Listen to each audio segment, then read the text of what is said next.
ವಯಸ್ಸಾದ ನನ್ನ ತಂದೆಯ ಸ್ಥಿತಿಯನ್ನು ನೆನೆದು ಕಳೆದ 3 ದಿನಗಳಿಂದ ನನ್ನ ಮನಸ್ಸಿಗೆ ಒಂದು ರೀತಿ ಗಾಬರಿ ಶುರುವಾಗಿತ್ತು. ಮನೆಯಲ್ಲಿ ಅಡಿಗೆಯ ಯೋಚನೆ ದೂರದ ಮಾತು. ಒಂದು ನಿಮಿಷನೂ ನನಗೆ ಮನೆಯಲ್ಲಿ ಇರೋದಕ್ಕಾಗ್ತಿರ್ಲಿಲ್ಲ. ನನ್ನ ಮನಸ್ಸು ಒಂದು ರೀತಿ ಭಾರವಾಗಿತ್ತು. ಪದೇ ಪದೇ ನನ್ನ ತಂದೆಯ ನೆನಪು ನನಗೆ ಕಾಡಲು ಶುರುವಾಯಿತು.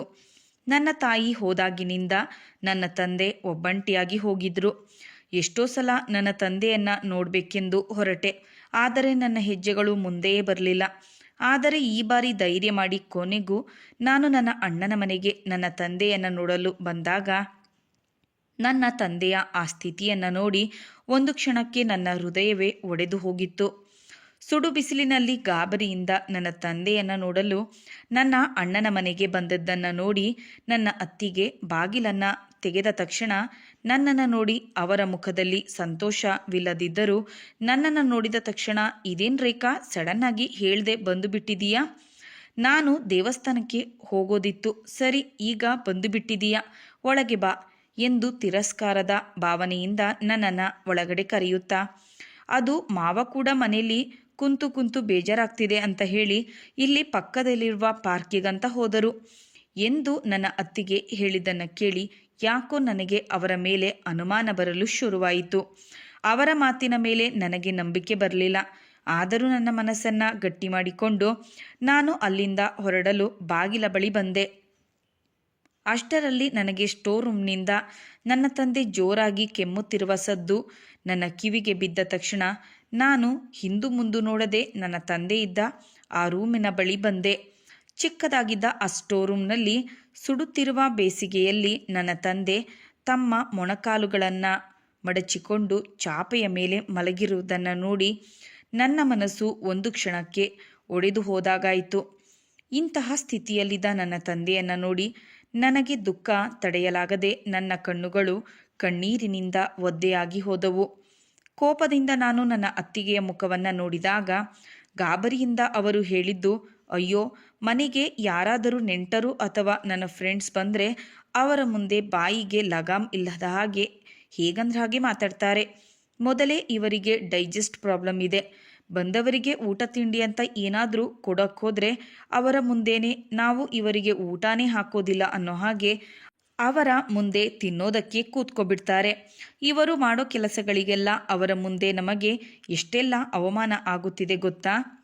ಇದರಿಂದಾಗಿ ನಮಗೆ ಒಂದು ರೀತಿಯ ಮುಜುಗರ ಆಗುತ್ತೆ.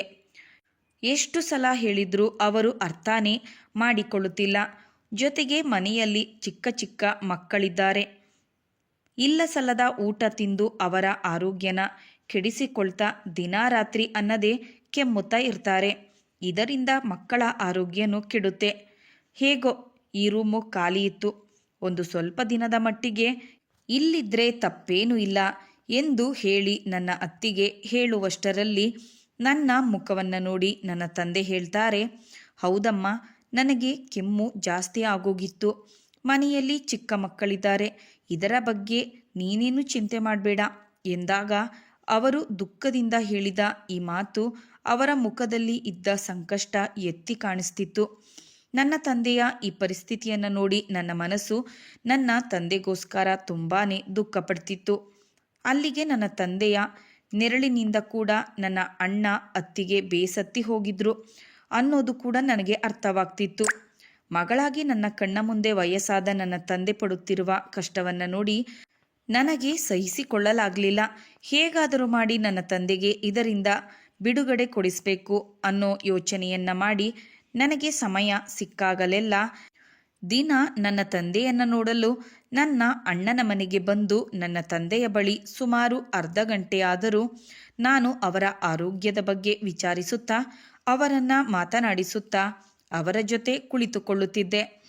ಆದರೆ ಇದನ್ನು ನೋಡಿದ ನನ್ನ ಅತ್ತಿಗೆಗೆ ಇದನ್ನು ಸಹಿಸಿಕೊಳ್ಳಲಾಗಲಿಲ್ಲ.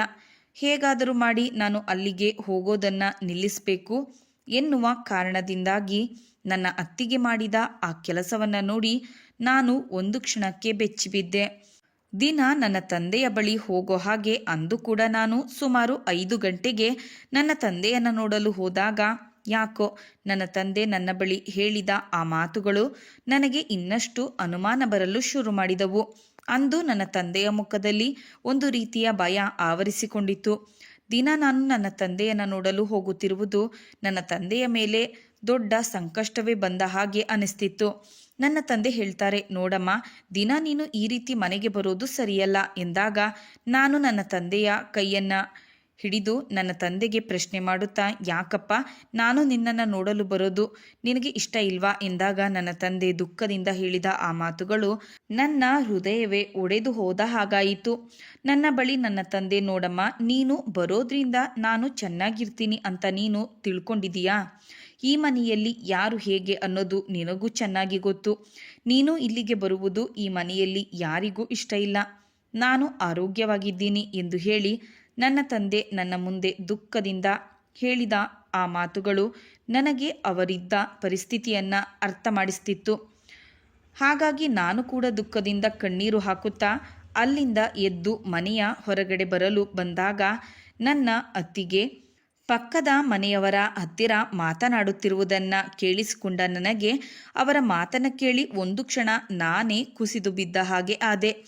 ಪಕ್ಕದ ಮನೆಯವರ ಬಳಿ ನನ್ನ ಅತ್ತಿಗೆ ಹೇಳುತ್ತಿದ್ದ ಆ ಮಾತುಗಳು, ತಿಂಗಳಿಗೋ ಅಥವಾ 2 ತಿಂಗಳಿಗೋ ಒಂದು ಸಲ ಮಗಳು ಬರ್ತಿದ್ಲು, ಈಗ ದಿನ ದಿನ ಬರೋದಕ್ಕೆ ಶುರು ಮಾಡಿದ್ದಾಳೆ. ನಮ್ಮ ಮಾವನಿಗೆ ಅಷ್ಟು ವಯಸ್ಸಾಗಿದೆ, ಸೊಸೆ ಹತ್ರ ಹೇಗಿರಬೇಕು ಅನ್ನೋದು ಗೊತ್ತಿಲ್ಲ. ಮನೆಯಲ್ಲಿ ಬೇರೆ ನಾನು ಒಂಟಿಯಾಗಿ ಇರ್ತೀನಿ. ಅಡಿಗೆ ಮನೆಯಲ್ಲಿ ಅಡಿಗೆ ಮಾಡ್ತಿದ್ರೆ ಸೀದಾ ಅಡಿಗೆ ಮನೆಗೆ ಬಂದು ನನ್ನ ಹಿಂದೆನೇ ನಿಂತಿರ್ತಾರೆ. ಅವರು ನೋಡೋ ನೋಟ ಕೂಡ ಎಷ್ಟು ಕೆಟ್ಟದಾಗಿರುತ್ತದೆ ಅಂದರೆ, ಅದೇ ಹೇಳ್ತಾರಲ್ಲ, ವಯಸ್ಸಾದ ಮೇಲೆ ಅದೇನೋ ದುರ್ಬುದ್ಧಿ ಬಂದಿದೆ ಅಂತಂದರೆ ಹೇಳಿಕೊಳ್ಳೋದಕ್ಕೆ ನಮಗೆ ನಾಚಿಕೆ ಆಗುತ್ತೆ ಎಂದು ನನ್ನ ಅತ್ತಿಗೆ ಹೇಳುತ್ತಿದ್ದ ಮಾತುಗಳನ್ನು ಕೇಳಿ ನನಗೆ ಕೋಪ ತಡೆಯಲಾಗದೆ ನಾನು ಸೀದಾ ಹಿಂದು ಮುಂದೆ ಯೋಚನೆ ಮಾಡದೆ ನನ್ನ ಅತ್ತಿಗೆಯ ಬಳಿ ಬಂದು, ಅತ್ತಿಗೆ, ನೀವು ಯಾರ ಬಗ್ಗೆ ಮಾತಾಡ್ತಾ ಇದ್ದೀರಾ ಅನ್ನೋದು ಗೊತ್ತಾ? ನಿಮಗೆ ತಂದೆ ಸಮಾನವಾಗಿರುವ ನನ್ನ ತಂದೆಯ ಬಗ್ಗೆ ಇಷ್ಟು ಕೆಟ್ಟದಾಗಿ ಮಾತನಾಡೋದಕ್ಕೆ ನಿಮಗೆ ಮನಸ್ಸಾದರೂ ಹೇಗೆ ಬಂತು ಎಂದಾಗ ಅವರು ಇಲ್ಲದೆ ಇರೋದನ್ನು ಏನು ಹೇಳ್ತಿಲ್ಲ, ಬರ್ತಾ ಬರ್ತಾ ನಿಮ್ಮ ತಂದೆ ನನ್ನನ್ನು ನೋಡೋ ದೃಷ್ಟಿನೇ ಸರಿ ಇಲ್ಲ, ಇರೋದನ್ನೇ ಹೇಳ್ತಿರೋದು ಎಂದಾಗ ನಾನು ಅತ್ತಿಗೆಗೆ ಹೇಳಿದೆ, ಅಪ್ಪನನ್ನು ನೋಡಿಕೊಳ್ಳೋದಕ್ಕೆ ಆಗೋದಿಲ್ಲ ಅಂತಂದರೆ ಹೇಳಿಬಿಡಿ, ಅದನ್ನು ಬಿಟ್ಟು ನಮ್ಮ ತಂದೆ ಸರಿಯಿಲ್ಲ ಅಂತ ಹೇಳಬೇಡಿ. ಈ ಮನೆಯಲ್ಲಿ ಯಾರು ಹೇಗೆ ಅನ್ನೋದು ನನಗೆ ತುಂಬ ಚೆನ್ನಾಗಿ ಗೊತ್ತು ಎಂದು ಹೇಳಿ ಅವರು ಹೇಳಿದ ಈ ಮಾತುಗಳಿಂದ ನನ್ನ ಕೋಪ ಇನ್ನಷ್ಟು ಹೆಚ್ಚಿತು. ಅದೇ ಸಮಯಕ್ಕೆ ಕೆಲಸಕ್ಕೆಂದು ಹೋಗಿದ್ದ ನನ್ನ ಅಣ್ಣ ಕೂಡ ಆಗ ತಾನೇ ಮನೆಗೆ ಬರ್ತಾನೆ. ಮನೆಯ ಹೊರಗಡೆ ನಡೆಯುತ್ತಿದ್ದ ನಮ್ಮಿಬ್ಬರ ನಡುವಿನ ಜಗಳವನ್ನು ನೋಡಿದ ನನ್ನ ಅಣ್ಣ, ಏನು ನಡೀತಾ ಇದೆ ಹೊರಗಡೆ? ಇಲ್ಲಿ ಅಕ್ಕಪಕ್ಕದವರೆಲ್ಲ ನೋಡಿ ನಗುತ್ತಿದ್ದಾರೆ, ಏನಿದೆಲ್ಲ ಎಂದಾಗ ನನ್ನ ಅತ್ತಿಗೆ ಕಣ್ಣೀರು ಹಾಕುತ್ತಾ ಅಣ್ಣನ ಬಳಿ ಹೇಳ್ತಾರೆ, ನಿಮ್ಮ ತಂದೆ ಬಗ್ಗೆ ನಾನು ಏನೋ ಕೆಟ್ಟದಾಗಿ ಇಲ್ಲದೆ ಇರೋ ಮಾತು ಹೇಳಿದೆ ಅನ್ನೋ ಹಾಗೆ ಅಕ್ಕಪಕ್ಕದವರೆಲ್ಲ ನೋಡೋ ಹಾಗೆ ನಿಮ್ಮ ತಂಗಿ ನನ್ನ ಹತ್ರ ಜಗಳವಾಡ್ತಿದ್ದಾಳೆ. ಮನೆಯಲ್ಲಿ ನಾನೊಬ್ಬಳೇ ಇರೋದು, ಬರ್ತಾ ಬರ್ತಾ ನಿಮ್ಮ ತಂದೆ ನನ್ನ ಬಗ್ಗೆ ತುಂಬ ಕೆಟ್ಟದಾಗಿ ಯೋಚನೆ ಮಾಡ್ತಾರೆ. ಮನೆಯಲ್ಲಿ ನಾನು ಅಡಿಗೆ ಮನೆಯಲ್ಲಿದ್ದಾಗ ಸಡನ್ ಆಗಿ ನನ್ನ ಹಿಂದೆ ಬಂದು ನಿಂತಿರ್ತಾರೆ. ಅವರು ನನ್ನನ್ನು ನೋಡುವ ದೃಷ್ಟಿನೇ ಸರಿಯಿಲ್ಲ. ಇದನ್ನೆಲ್ಲ ನಾನು ನಿಮ್ಮ ಹತ್ರ ಹೇಳಬೇಕು ಅಂದ್ಕೊಂಡೆ, ಆದರೆ ನೀವು ಸದಾ ಕೆಲಸದಲ್ಲಿ ಬ್ಯುಸಿ ಇರ್ತೀರ, ಅದಕ್ಕೆ ನಾನು ಕೂಡ ಸುಮ್ಮನಾಗ್ತಿದ್ದೆ. ಇನ್ನು ಇದನ್ನೆಲ್ಲ ಸಹಿಸಿಕೊಂಡು ಇರೋದಕ್ಕೆ ನನ್ನ ಕೈಯಲ್ಲಿ ಆಗೋದಿಲ್ಲ ಎನ್ನುವಷ್ಟರಲ್ಲಿ ನನ್ನ ಅಣ್ಣ, ಅಲ್ಲ ಕಣೆ, ಮನೆಯಲ್ಲಿ ಇಷ್ಟೆಲ್ಲ ನಡೆದಿದೆ, ಇಷ್ಟು ದಿನದಿಂದ ಇದನ್ನೆಲ್ಲ ಹೇಳ್ದನೆ ಸುಮ್ಮನೆ ಇದ್ದ ನೀನು? ಅಪ್ಪನಿಗೆ ಯಾಕೆ ಇಂಥ ಕೆಟ್ಟ ಬುದ್ಧಿ ಬಂತು ಎಂದು ಹೇಳಿ ಕೋಪದಿಂದ ನನ್ನ ತಂದೆಯನ್ನು ಕೂಗುತ್ತಾ ತಂದೆಯ ಬಳಿ ಬಂದ ನಮ್ಮಣ್ಣ. ಆದರೆ ಇಂದು ಅವನು ಆಡಿದ ಮಾತನ್ನು ಕೇಳಿ ನಾನು, ಅಣ್ಣ, ಹೆತ್ತ ತಂದೆಯ ಮೇಲೆ ನಿನಗೆ ಅಷ್ಟು ಭರವಸೆ ಇಲ್ವಾ? ಅತ್ತಿಗೆ ಹೇಳಿದ ಹಾಗೆ ಕುಣಿತಾ ಇದೆಯಲ್ಲ ನೀನು ಎಂದಾಗ, ನೀನು ಸುಮ್ಮನೆ ಬಾಯ್ಮುಚ್ಚು, ಏನು ಸರಿ ಏನು ತಪ್ಪು ಅನ್ನೋದು ನಾನು ನಿನ್ನಿಂದ ಕಲಿಬೇಕು ಅನ್ನೋದೇನಿಲ್ಲ ಎಂದ ತಕ್ಷಣ ಅವನು ಹೇಳಿದ ಆ ಮಾತಿನಿಂದ ನಾನು ಒಂದು ಕ್ಷಣಕ್ಕೆ ನನ್ನ ಮುಖದಲ್ಲಿ ಮೌನ ಆವರಿಸಿಕೊಂಡಿತು. ತಾಯಿ ಇಲ್ಲದ ಮನೆಯಲ್ಲಿ ಹೆಣ್ಣು ಮಕ್ಕಳಿಗೆ ಯಾವುದೇ ಸ್ಥಾನ ಇಲ್ಲ ಎನ್ನುವುದನ್ನು ಅವರ ಮಾತಿನಿಂದ ನನಗೆ ಅರಿವಾಯಿತು. ಹೆತ್ತ ಮಕ್ಕಳೇ ತಂದೆ ತಾಯಿಯನ್ನು ನಿರಾಕರಿಸಿದಾಗ ಹೊರಗಿನವರು ನಿರಾಕರಿಸುವುದರಲ್ಲಿ ಅನುಮಾನವೇ ಇಲ್ಲ ಎನ್ನುವುದು ನನಗೆ ಅರ್ಥವಾಗ್ತಿತ್ತು. ನನ್ನ ತಾಯಿ ಹೋದಾಗಿನಿಂದ ನನ್ನ ತಂದೆ ಪಡುತ್ತಿದ್ದ ಕಷ್ಟ ನನಗೆ ಗೊತ್ತಿದ್ರೂ ಮೌನವಾಗಿ ನಾನು ಎಲ್ಲವನ್ನ ಸಹಿಸಿಕೊಂಡು ಹೋಗುತ್ತಿದ್ದೆ. ಆದರೆ ಇಂದು ನನ್ನ ಮುಂದೆಯೇ ನನ್ನ ತಂದೆಯನ್ನು ಅವಮಾನ ಮಾಡುತ್ತಿರುವುದನ್ನು ನೋಡಿ ನಾನು ನನ್ನ ಮೌನವನ್ನು ಮುರಿದು, ಕೊನೆಗೂ ನಿನ್ನಂತಹ ಮಕ್ಕಳು ಇದ್ರೆ ಎಷ್ಟು ಹೋದರೆ ಎಷ್ಟು, ಹೆಂಡತಿ ಮಾತನ್ನು ಕೇಳಿಕೊಂಡು ಹೆತ್ತ ತಂದೆಯನ್ನೇ ಅನುಮಾನದಿಂದ ನೋಡಿ ಅವರನ್ನು ಕೀಳಾಗಿ ನೋಡ್ತಿದ್ದೀಯಾ ಅಂದಮೇಲೆ ನಿನ್ನನ್ನು ಅಣ್ಣ ಅಂತ ಕರೆಯೋದಕ್ಕೂ ನನಗೆ ನಾಚಿಕೆಯಾಗುತ್ತೆ ಎಂದು ಹೇಳಿದ ತಕ್ಷಣ ನಮ್ಮ ಅಣ್ಣ ತಕ್ಷಣ ಕೋಪದಿಂದ ಅವನು ಹಾಗಿದ್ರೆ ಒಂದು ಕೆಲಸ ಮಾಡು, ಅಪ್ಪನ್ನ ನೀನೇ ಕರ್ಕೊಂಡು ಹೋಗು ಎಂದ ತಕ್ಷಣ ಆಗ ನನ್ನ ತಂದೆ ಎಲ್ಲವನ್ನ ಕೇಳಿಸಿಕೊಂಡು ನಿನ್ನನ್ನು ನನ್ನ ಮಗ ಅಂತ ಹೇಳೋದಕ್ಕೆ ನನಗೆ ನಾಚಿಕೆಯಾಗ್ತಿದೆ. ನಿನ್ನ ಹೆಂಡತಿ ಏನೋ ಹೊರಗಿನವಳು, ಆದರೆ ನೀನೇನು ಹೊರಗಿನವನ? ಹೆತ್ತ ತಂದೆ ಮೇಲೆ ಇಷ್ಟೆಲ್ಲ ಅನುಮಾನ ಪಡುತ್ತಿದ್ದೀಯಾ ಅಂದಮೇಲೆ ನನಗೂ ಇಲ್ಲಿರೋದಕ್ಕೆ ಆಗೋದಿಲ್ಲ. ನೋಡು ರೇಖಾ, ಒಂದು ನಿಮಿಷನೂ ನಾನು ಈ ಮನೆಯಲ್ಲಿ ಇರೋದಿಲ್ಲ. ನಾನು ಯಾವತ್ತೂ ಸಹ ಇಂತಹ ತಪ್ಪು ಮಾಡಿದವನಲ್ಲ. ಇವನಿಗೆ ಮದುವೆಯಾಗಿ ಇಷ್ಟು ವರ್ಷ ಆದರೂ ಒಂದು ದಿನಾನೂ ನಾನು ಅವನ ಹೆಂಡತಿಯ ಮುಂದೆ ನಿಂತು ಮಾತನಾಡಿದವನಲ್ಲ. ಅಂತಹದರಲ್ಲಿ ಇವನ ಹೆಂಡತಿ ಮೇಲೆ ನಾನು ಕೆಟ್ಟ ದೃಷ್ಟಿ ಹಾಕ್ತೀನಾ? ನನಗೆ ಇಷ್ಟೆಲ್ಲ ಅವಮಾನ ಮಾಡಿಸಿಕೊಂಡು ಒಂದು ನಿಮಿಷನೂ ನಾನು ಇಲ್ಲಿರೋದಕ್ಕೆ ಆಗೋದಿಲ್ಲ. ನೋಡಮ್ಮ ರೇಖಾ, ನಾನು ನಿನ್ನ ಜೊತೆ ಬಂದು ಬಿಡ್ತೀನಿ, ಮೊದಲು ನನ್ನನ್ನು ಇಲ್ಲಿಂದ ಕರ್ಕೊಂಡು ಹೋಗು ಎಂದು ಹೇಳಿ ಕಣ್ಣೀರು ಹಾಕ್ತಿದ್ರು. ನನ್ನ ತಂದೆ ನನ್ನ ಮುಂದೆ ಕಣ್ಣೀರು ಹಾಕುತ್ತಿರುವುದನ್ನು ನೋಡಿ ನನ್ನ ಮನಸ್ಸು ಒದ್ದಾಡುತ್ತಿತ್ತು. ತಕ್ಷಣವೇ ನಾನು ನನ್ನ ತಂದೆಯನ್ನು ಅಲ್ಲಿಂದ ಕರೆದುಕೊಂಡು ನನ್ನ ಮನೆಗೆ ಬಂದು ಬಿಟ್ಟೆ. ಆದರೆ ಅಲ್ಲಿ ನಡೆದ ಆ ಘಟನೆಯಿಂದಾಗಿ ನನ್ನ ತಂದೆ ಮೌನವಾಗಿ ಬಿಟ್ಟಿದ್ರು. ನಾನು ಎಷ್ಟೇ ಮಾತನಾಡಿಸಿದರೂ ಆ ಮಾತಿಗೆ ಉತ್ತರ ಕೊಡದೆ ಅವರು ಮೌನವಾಗಿ ಬಿಟ್ಟಿದ್ರು. ಮಾತಿಗೂ ಅವರು ನನ್ನ ಹತ್ತಿರ ನಾನಂತ ಕೆಲಸ ಮಾಡಿದವನಲ್ಲ ಅನ್ನೋ ಮಾತನ್ನು ಮಾತ್ರ ಹೇಳ್ತಿದ್ರು. ನಾನು ಕೂಡ ಎಷ್ಟೇ ಸಮಾಧಾನ ಮಾಡಿದ್ರೂ ನಮ್ಮ ಅತ್ತಿಗೆ ಮಾಡಿದ ಅವಮಾನಗಳು ಅವರ ಮನಸ್ಸಿನಲ್ಲಿ ಅಚ್ಚು ಹೊಡೆದ ಹಾಗೆ ಉಳಿದು ಬಿಟ್ಟಿತು. ಮಗ ಹಾಗೂ ಸೊಸೆ ಮಾಡಿದ ಕೆಲಸವನ್ನು ನೆನೆದು ಊಟ ಮಾಡುವಷ್ಟು ಮನಸ್ಸು ಕೂಡ ಅವರಿಗೆ ಇರಲಿಲ್ಲ. ಇದೇ ಯೋಚನೆಯಲ್ಲಿ ಕೊರಗುತ್ತಾ ಹಾಗೋ ಹೀಗೋ ಒಂದು ತಿಂಗಳು ಕಳೀತಾರೆ.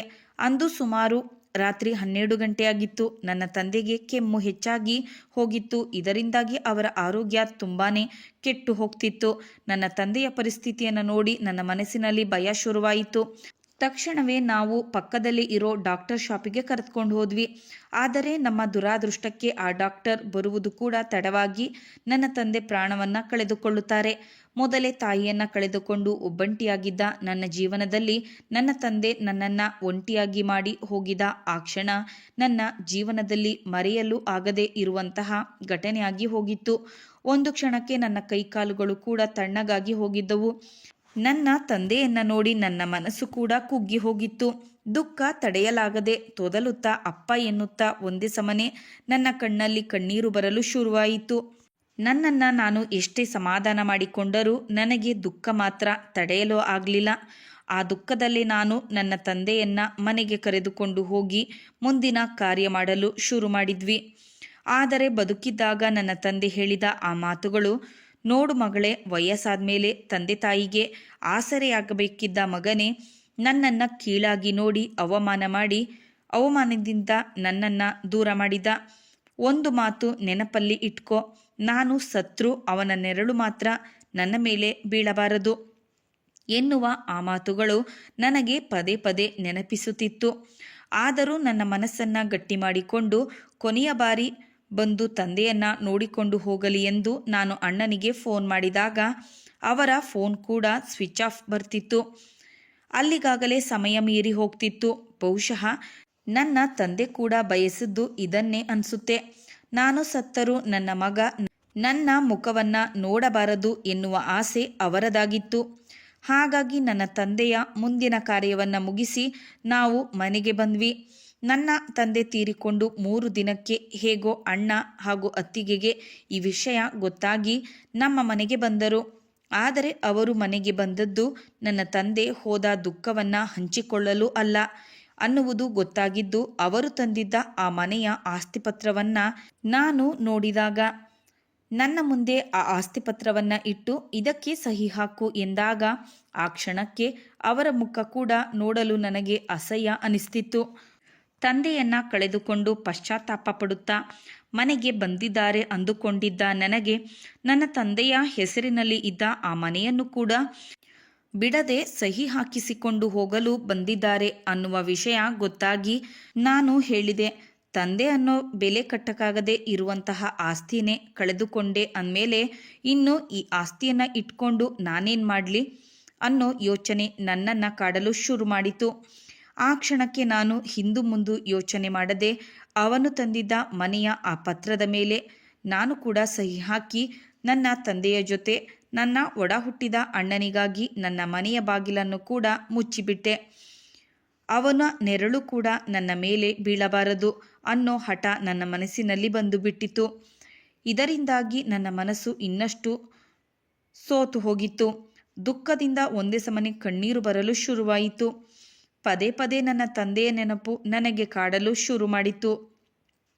ಹೀಗೆ ಒಂದು ದಿನ ನನಗೆ ಒಂದು ಫೋನ್ ಕಾಲ್ ಬಂತು. ದೇವಸ್ಥಾನಕ್ಕೆ ಹೋಗಿ ಬರುವಾಗ ನನ್ನ ಅತ್ತಿಗೆಗೆ ಆಕ್ಸಿಡೆಂಟ್ ಆಗಿ ಆ ಆಕ್ಸಿಡೆಂಟಲ್ಲಿ ಅವರ ಕಾಲುಗಳು ಕಳೆದು ಹೋದವು ಎಂದು. ಮನಸ್ಸಾಗದೇ ಇದ್ದರೂ ನನ್ನ ಮನಸ್ಸು ಗಟ್ಟಿ ಮಾಡಿಕೊಂಡು ಅವರನ್ನು ನೋಡಲು ಹೋದೆ. ತನ್ನ ಹೆಂಡತಿ ಇರೋ ಈ ಪರಿಸ್ಥಿತಿಯನ್ನು ನೋಡಿ ನನ್ನ ಅಣ್ಣನ ಕಣ್ಣುಗಳಲ್ಲಿ ಮೊದಲನೇ ಬಾರಿ ನಾನು ಕಣ್ಣೀರನ್ನು ನೋಡಿದೆ. ಆದರೆ ಈ ಕಣ್ಣೀರು ತನ್ನ ತಂದೆಗಾಗಿ ಬರಲಿಲ್ಲ. ತನ್ನ ಹೆಂಡತಿಯನ್ನು ನೋಡಿ ಕ್ಷಣ ಕ್ಷಣಕ್ಕೂ ನೊಂದುಕೊಳ್ಳುತ್ತಿದ್ದ. ಇನ್ನು ಜೀವನ ಪೂರ್ತಿ ಆಕೆ ಇದೇ ರೀತಿ ಬೆಡ್ ಮೇಲೇನೆ ಇರೋ ಪರಿಸ್ಥಿತಿ ಬಂದು ಬಿಟ್ಟಿತು. ಒಂದು ಕಾಲದಲ್ಲಿ ನನ್ನ ತಂದೆ ಕೂಡ ಇದೇ ಪರಿಸ್ಥಿತಿಯಲ್ಲಿದ್ದರು. ಆ ಪಾಪ ಅನ್ನೋದು ಇವತ್ತು ನನ್ನ ಅತ್ತಿಗೆಯನ್ನು ಕಾಡುತ್ತಿತ್ತು. ಅಂದು ನನ್ನ ತಂದೆ ಜೊತೆ ನನ್ನ ಅತ್ತಿಗೆ ಮಾಡಿದ ಆ ಕೆಲಸಕ್ಕೆ ಅದೇ ಪರಿಸ್ಥಿತಿ ಇವರಿಗೆ ಬಂದಿದೆ ಅನ್ನೋದು ನನಗೆ ಅರ್ಥವಾಗ್ತಿತ್ತು. ಅವರ ಬಳಿ ಹೋಗಿ ನಾನು ಅವರ ಮುಖವನ್ನು ನೋಡಿ ಹೇಗಿದ್ದೀರಾ ಎಂದಾಗ ನನ್ನನ್ನು ನೋಡಿ ಅವರ ಮನಸ್ಸಿನಲ್ಲಿ ಅವರು ಮಾಡಿದ ತಪ್ಪಿನ ಪಶ್ಚಾತ್ತಾಪ ಅವರಿಗೆ ಆಗಲು ಶುರುವಾಗಿತ್ತು. ಆದರೂ ಅದನ್ನು ತೋರಿಸಿಕೊಳ್ಳದೆ ನನ್ನ ಮುಂದೆ ಏನು ಮಾತನಾಡಲು ಆಗದೆ ಕಣ್ಣೀರು ಹಾಕುತ್ತಾ ನನ್ನ ಆ ಮಾತಿಗೆ ಮುಜುಗರದಿಂದ ಅವರ ತಲೆಯನ್ನು ಬಗ್ಗಿಸಿ ಸುಮ್ಮನಾಗಿ ಬಿಟ್ರು. ಇನ್ನು ಅವರಿಗೆ ಈ ಸ್ಥಿತಿ ಬಂದಾಗಿನಿಂದ ಅವರ ಮನೆಯ ವಾತಾವರಣವೇ ಬದಲಾಗಿ ಹೋಗಿತ್ತು. ಹೆಂಡತಿಯ ಕಾಲು ಸರಿ ಹೋಗಲಿ ಎಂದು ಇದ್ದ ಮನೆಯನ್ನು ಕೂಡ ಮಾರಿ ಹಲವು ಕಡೆ ಟ್ರೀಟ್ಮೆಂಟ್ ಕೊಡಲು ಶುರು ಮಾಡಿಸಿದ. ಆದರೆ ಕರ್ಮ ಅನ್ನೋದು ಯಾರನ್ನೂ ಬಿಡೋದಿಲ್ಲ. ಮನೆ ಮಠವನ್ನೆಲ್ಲ ಮಾರಿ ಎಷ್ಟೇ ದುಡ್ಡನ್ನು ಖರ್ಚು ಮಾಡಿದರೂ ಮತ್ತೆ ಅತ್ತಿಗೆ ಮೊದಲಿನಂತೆ ಆಗುವುದಿಲ್ಲ ಅನ್ನೋದು ದೃಢವಾಗಿ ಹೋಗಿತ್ತು. ಇಂತಹ ಸ್ಥಿತಿಯಲ್ಲಿದ್ದ ತನ್ನ ಹೆಂಡತಿಯ ಜೊತೆ ಬದುಕುವುದು ನನ್ನ ಅಣ್ಣನಿಗೆ ಅದು ಒಂದು ರೀತಿಯ ನರಕವಾಗಿ ಬಿಟ್ಟಿತು. ನನ್ನ ತಾಯಿ ಹೋದಾಗಿನಿಂದ ನನ್ನ ತಂದೆ ಒಂದು ದಿನನೂ ನೆಮ್ಮದಿಯಾಗಿ ಇದ್ದವರಲ್ಲ. ಅವರಿಗೆ ಕೊಟ್ಟ ಕಷ್ಟ ಸಾಲದ ರೂಪದಲ್ಲಿ ಇಂದು ಅವನು ತೀರಿಸ್ತಾ ಇದ್ದಾನೆ ಅನ್ನೋ ಮಾತು ನನಗೆ ಸಮಾಧಾನ ತರ್ತಿತ್ತು. ನಮ್ಮ ಹಿರಿಯರನ್ನು ನಾವು ಹೇಗೆ ನಡೆಸಿಕೊಳ್ಳುತ್ತೇವೆಯೋ ಕಾಲ ನಮಗೂ ಅಂತಹದ್ದೇ ಫಲವನ್ನು ನೀಡುತ್ತದೆ ಎಂಬುದಕ್ಕೆ ಈ ಕತೆ ಒಂದು ದೊಡ್ಡ ಉದಾಹರಣೆಯಾಗಿದೆ. ಈ ಕಥೆಯು ಅನೇಕರಿಗೆ ಪಾಠವಾಗಲಿ. ಸ್ನೇಹಿತರೆ, ಕತೆ ಇಷ್ಟವಾಗಿದ್ದಲ್ಲಿ ಕತೆಗೊಂದು ಲೈಕ್ ಕೊಡಿ ಹಾಗೂ ಚಾನಲನ್ನು ಸಬ್ಸ್ಕ್ರೈಬ್ ಮಾಡಿಕೊಳ್ಳಿ. ಕಥೆಯನ್ನು ಕೇಳಿದ ತಮಗೆಲ್ಲರಿಗೂ ಧನ್ಯವಾದಗಳು. Thanks for watching.